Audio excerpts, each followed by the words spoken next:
नमस्कार दोस्तों, आप देख रहे हैं रेपुटेशन मीडिया। मैं हूं आपका दोस्त राकेश पवार। दोस्तों, रेपुटेशन मीडिया के प्रोग्राम में आपका स्वागत है। आज हम बात करेंगे पश्चिमी उत्तर प्रदेश के कुख्यात बदमाश अनिल दुजाना की। जी हां, अनिल दुजाना। दर्शकों, अनिल दुजाना का जो नाम है वो अनिल नागर है। अनिल दुजाना जो ये नाम अपना लिखते हैं, अपना नाम जो इनका फेमस है, इस नाम के पीछे एक रहस्य है। रहस्य ये है कि दुजाना जो शब्द है ये इनके गांव का नाम है। जी, दुजाना गांव गौतम बुद्ध नगर के दादरी क्षेत्र के समीप का ये गांव है और ये गांव 15,000 मतदाताओं का गांव है। लगभग इस गांव की आबादी 25 से 30 हज़ार की आबादी है। गांव के अंदर इंटर कॉलेज है। गांव में कई प्रधानमंत्री वहां आ चुके हैं। गांव में कई लोग वहाँ जज हैं, अच्छी नौकरियों पर हैं, अच्छे बिजनेसमैन हैं और बड़ा ही खुशहाल गांव अपने आप में है। चिंता का विषय ये है कि ये गांव 2 बार राष्ट्रपटल पर इस गांव का नाम हुआ, लेकिन दुर्भाग्यवश ये गांव दोनों बार बदमाशों के नाम से प्रसिद्ध हुआ।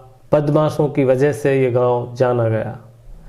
दर्शकों, इस गांव में 70 से 80 के दशक में सुंदर नागर एक बदमाश हुए हैं जिनका 78 यानी 78 में 1978 में एनकाउंटर कर दिया गया था। उसके बाद ये गांव उस समय चर्चाओं में रहा और वर्तमान की अगर हम बात करें तो इस गांव से ही ताल्लुक़ रखते थे अनिल दुजाना। अनिल दुजाना की वजह से ये गांव वर्तमान में चर्चित है और राष्ट्रीय पटल पर इस गांव का नाम लोगों के बीच खासा लिया जा रहा है। दर्शकों, इस गांव के लोगों के बीच काफ़ी टीस है कि ये गांव 2 बार बदमाशों की वजह से राष्ट्रीय पटल पर आया। इस गांव में इतने अच्छे लोग हैं। इस गांव के अंदर पढ़े लिखे, अच्छी नौकरियों में, जुडिशरी में और राजनीतिक जगत में और बिजनेस के क्षेत्र में, लेकिन उन लोगों की वजह से इस गांव का नाम कभी राष्ट्रपटल पर नहीं आया। दर्शकों, नेगेटिव चीज़ समाज के अंदर बहुत जल्दी प्रचलित होती है, बहुत जल्दी उसका नाम होता है। ये उस गांव के लोगों का दुख है, उनकी वेदना है, जो मैं आप लोगों के बीच रख रहा हूँ। दर्शकों, अभी हम बात करेंगे अनिल दुजाना के ऊपर। अनिल दुजाना गांव के एक सामान्य परिवार से ताल्लुक़ रखते थे। उनके पिता अतर सिंह, जिनका देहांत अभी 2 वर्ष पहले हो चुका है। अनिल दुजाना 6 भाइयों में 5वें नंबर के थे। 6 भाई में उनका 5वां नंबर था। 6ठे नंबर के उनके भाई, जिनका मर्डर हो चुका है, 5वें नंबर के थे, वो स्वयं खुद अनिल दुजाना थे, जिनका 4 मई को जानी थाना, जो मेरठ जनपद का एक थाना है, वहाँ एसटीएफ ने एनकाउंटर में अनिल दुजाना को ढेर कर दिया। दर्शकों, अनिल दुजाना पर 65 मुकदमे चल रहे थे, जिनमें वो जमानत पर थे, जिनमें 18 मुकदमे हत्याओं के थे, जिनमें 302 में उन पर मुकदमे दर्ज थे। और हिस्ट्री में ये अपने आप में एक अनोखी बात थी कि उन पर 10 गैंगस्टर्स लगी हुई थी। 10 गैंगस्टर्स में उन पर धारा लगी हुई थी, जो अपने आप में बड़ी बात है। दर्शकों, अनिल दुजाना जब बदमाशी में ये आए तो लगभग ये 2000 का दशक था। बदमाशी में आने का कारण इनका कोई ऐसा नहीं था कि इनको किसी मजबूरी में बदमाश बनना पड़ा या अपराध जगत में आना पड़ा। ये एक ऐसे बदमाश थे जो शौकियानी, जो शौक में बदमाश बने और ये सोचते थे और ये चाहते थे कि मैं क्राइम की दुनिया में पश्चिमी उत्तर प्रदेश ही नहीं, देश में जाना चाहूँ। मेरे लोग, मेरे नाम से पूरे देश के लोग, पश्चिमी उत्तर प्रदेश के लोग खौफ खाएं और मेरा नाम बड़े बदमाशों में शुमार हो। जी हाँ, 2000 के दशक की अगर मैं बात करूं तो अनिल दुजाना छोटी मोटी वारदात करते थे। इनके ही गांव का एक टीटू बदमाश था जिसका भी एनकाउंटर हो चुका है।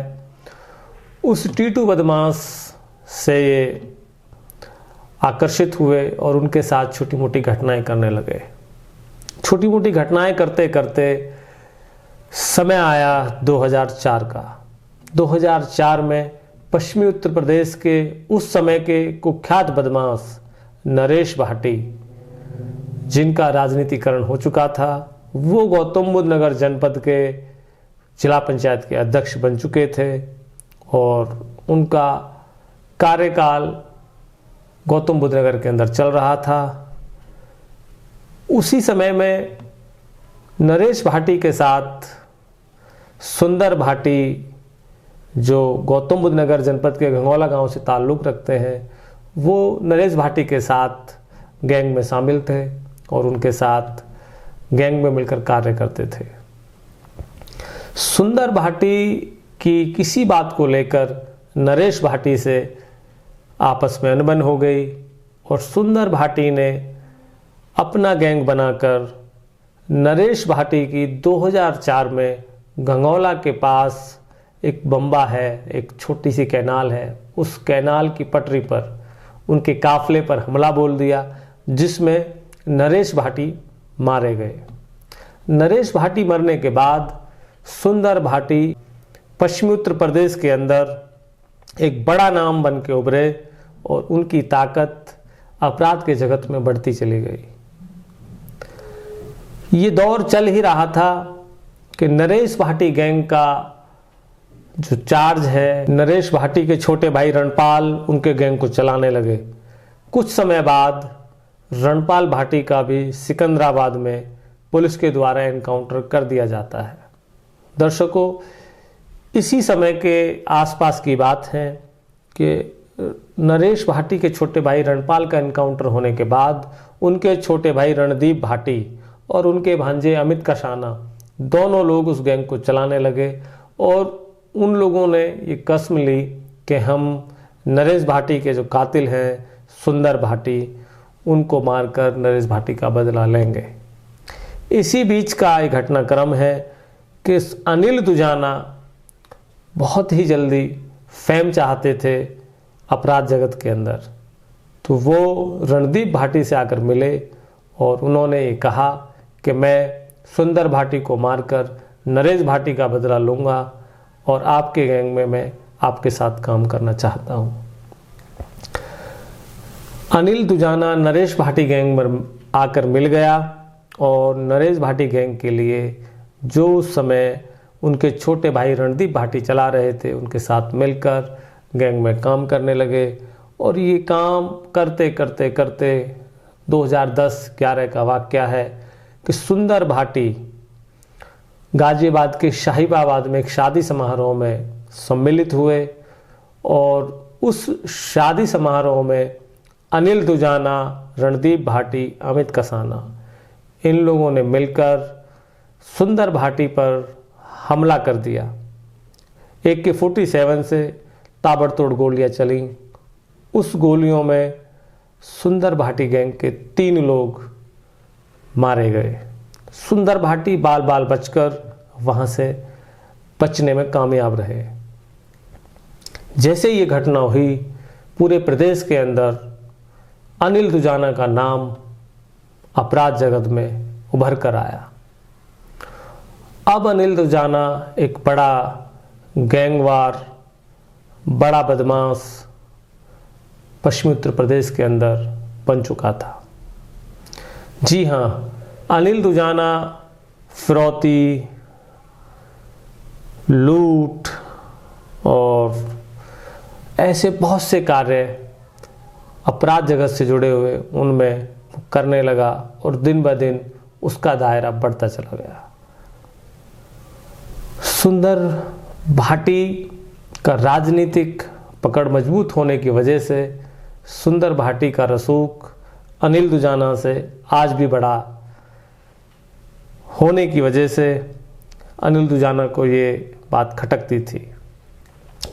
लेकिन सूत्रों का ये बताना है कि अनिल दुजाना और सुंदर भाटी में लगभग 5 वर्ष पूर्व आपस में सुलह हो गई, समझौता हो गया। और समझौता होने के बाद अनिल दुजाना अपना गैंग अलग चलाने लगा और 20 साल या 22 साल के इस पूरे घटनाक्रम में मैक्सिमम समय वो जेल में ही रहा। दर्शकों, अनिल दुजाना की शादी लौनी क्षेत्र का एक गांव है, वहाँ से हुई। इसकी भी घटना एक अपने आप में अलग है कि अनिल दुजाना की शादी जिस महिला से हुई, उस महिला के पिता की दुश्मनी वहाँ आपस में किसी दूसरे पक्ष से चल रही थी, ज़मीन को लेकर विवाद था। दुजाना के जो ससुर हैं, उनके जो अपोजिट जिनसे उनकी लड़ाई चल रही थी, उस पक्ष ने वहाँ के पास के ही एक बदमाश से अपनी बेटी की शादी कर दी। ये बात अनिल के होने वाले ससुर को चुभी और उसने ये मन बनाया कि मैं भी अपनी बेटी की शादी एक बड़े बदमाश से करूँगा, जिससे कि मेरी संपत्ति का विवाद निमट जाए। अनिल दुजाना के ससुर ने अपनी बेटी की शादी अनिल दुजाना के साथ कर दी। शादी होने के बाद अनिल दुजाना और उसकी पत्नी दोनों को एक पुत्री है, एक बेटी है, जिसकी उम्र अभी लगभग 6 वर्ष के आसपास है। ये घटनाक्रम ऐसे ही चलता रहा और अनिल दुजाना का कद पश्चिमी उत्तर प्रदेश के अंदर मेरठ, मुजफ्फरनगर, सहारनपुर, बागपत और पूरे उत्तर प्रदेश के अंदर एक मजबूत अपराधी के रूप में उभरने लगा। अनिल दुजाना दिल्ली की एक जेल में बंद थे। 10 मई को वो जमानत पर छूट कर आए थे और लगभग उनको 23 से 24 ही दिन हुए थे कि वो 4 मई को उनका एनकाउंटर कर दिया गया। एनकाउंटर के बाद 5 मई को दुजाना गांव के अंदर उनका अंतिम संस्कार किया गया। दर्शकों, ये चर्चा हम इसलिए कर रहे हैं कि ये जो माहौल है प्रदेश और देश के अंदर, ये बदमाश, ये अपराध, ये जगत जितना देखने में दूर से लोगों को प्रभावित करता है, ये उतना अच्छा है नहीं। बदमाशों में भी इतना भय व्याप्त होता है कि समाज के लोग तो सोचते हैं कि बदमाश शायद बहुत खुली ज़िंदगी जीते होंगे और उनका बड़ा रसूख है, लोग उनसे डरते होंगे, लेकिन ऐसा नहीं है। समाज के लोगों से ज़्यादा बदमाश डरते हैं। उनको हमेशा ये भय रहता है कि पता नहीं कहाँ से गोली आ जाए, कहाँ से क्या हो जाए। एक बात तो आपको माननी होगी कि जो आदमी गोली से मारता है लोगों को, उसकी भी मौत गोली से ही होती है। बुरे का परिणाम बुरा ही होता है। उत्तर प्रदेश के अंदर जब से योगी मुख्यमंत्री बने हैं, अपराध की जगत की कमर उन्होंने तोड़ कर रख दी है। उन्होंने उत्तर प्रदेश के अंदर शानदार लॉ एंड ऑर्डर बनाने की कोशिश की है और सूत्र तो ये बताते हैं कि पूरे प्रदेश के अंदर 65 लोगों की लिस्ट उन्होंने जारी की है, जो अपराध से जगत में अपना नाम, जिनका भय का अभिप्राय बना हुआ है। 7 लोगों की सूची गौतम बुद्ध नगर जनपद की है, जिसमें से एक का एनकाउंटर हो चुका है। 6 लोग अभी जेल में हैं। तो दर्शकों, जो हमारे युवा साथी देख रहे हैं, वो इस अपराध जगत से बचें, देश समाज के लिए कार्य करें, अच्छी एजुकेशन, अच्छे संस्कार, अच्छी पहचान गांव की बनाएं, समाज की बनाएं, देश की बनाएं, जिससे गांव समाज के लोग आप पर फक्र करें। ऐसा ना हो कि आपकी पहचान ऐसी बन जाए कि जिससे आपके अपने लोगों का ही सर शर्म से झुक जाए। तो दर्शकों, आज के प्रोग्राम में हमने आपको बताया अनिल दुजाना का सफ़र और उनकी मृत्यु कैसे हुई। बुरे का अंत हमेशा बुरा होता है, अच्छे का अंत हमेशा अच्छा होता है। बस इतनी सी बात आपको याद रखनी है। आप अपना ध्यान रखें, खुश रहें, अपने लोगों का ख्याल रखें। तो आज के प्रोग्राम में बस इतना ही। आप देखते रहें रेपुटेशन मीडिया। मैं हूं आपका दोस्त राकेश पवार। नमस्कार।